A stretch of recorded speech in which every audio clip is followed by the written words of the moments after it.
So part of this morning's session, we're going to be looking at the importance of managing absence. And just to be clear at this point, what we're talking about here is sickness absence, because obviously there's lots of other types of absence in relation to family leave, annual leave, etc. But all types of sickness absence can be managed. And that's really important, because I hear a lot of people say, well, there's nothing we can do. You know, if people are sick, they're sick. But there are lots of things you can do. And as you'd expect from us, a lot of it we're going to talk about is the positive side of that, not just in terms of what can you do if somebody's having too much time off. But really importantly, as with so many things, early intervention is the key. So as soon as you think perhaps there is an issue with somebody's attendance levels in relation to sickness, to start having conversations and actually to have the right data.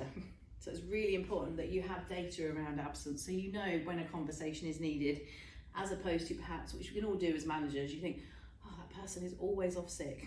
But if you actually look at the data, no, they're not. You're just having a bad day today, and that's what's going on. The cost of not managing absence could be the difference between your business just thriving and surviving. We always say to clients when they ask, well, just think if you can operate with high levels of absence, just imagine what you could achieve if everybody was here most of the time. So definitely a topic not to be ignored. But equally can be quite a sensitive subject. So why do we do it? Most importantly, we want to have a happy, healthy and therefore productive workforce. So again, it goes way beyond just talking to people about the amount of time they're having off, if that's relevant. It's looking at the bigger picture, thinking if we do have high levels of absence, why is that? Is there something we're doing as a business that either is actually making people ill, or perhaps they don't want to come to work? And both are equally as important. Obviously, we want to help people to return to work as soon as they're able to. It's best for the individual and best for the organisation. And really importantly, and not to be forgotten, to make sure that employees feel that they're valued. If somebody can have a lot of time off and nobody ever talks to them, basically what you're saying as an employer, I don't really care. I'm not really interested whether you're healthy, as long as most of the time you turn up. So it's actually, talking to people and checking that they're okay. So a few more reasons for you if you need any. Maybe not most importantly, but probably the one that gets quoted a lot is reducing financial costs. So even if you don't pay sick pay, which a lot of organisations don't, there is a cost to somebody not being there. Because if there isn't, then why are you employing that role? And we all know that certainly for short-term absence, it's very rare that you cover that role with somebody else.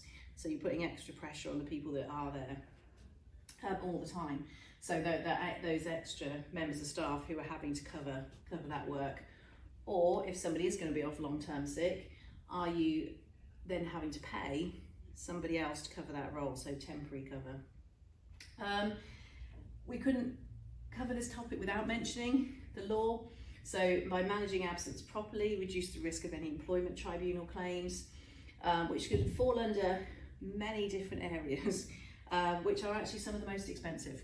So Health and Safety at Work Act, which might be in relation to an accident at work, which is cause of absence, or as we all know, the H in health and safety around health, so issues around mental health and well-being. And then of course the Equality Act, particularly if we're looking at absence, the disability aspects of that. So if you don't manage that properly, they are the big payouts that you hear about that don't have a limit. And finally, for now, before we move on to an exercise on this, is able you to act on any particular issue that's concerned.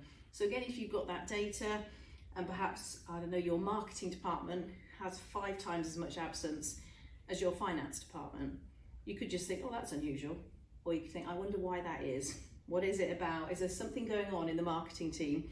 Either they're a really unhealthy bunch and can we help them? But probably more likely there's something about working in that team that prevents people from wanting to come from work. But if you don't do the analysis, you'll never know.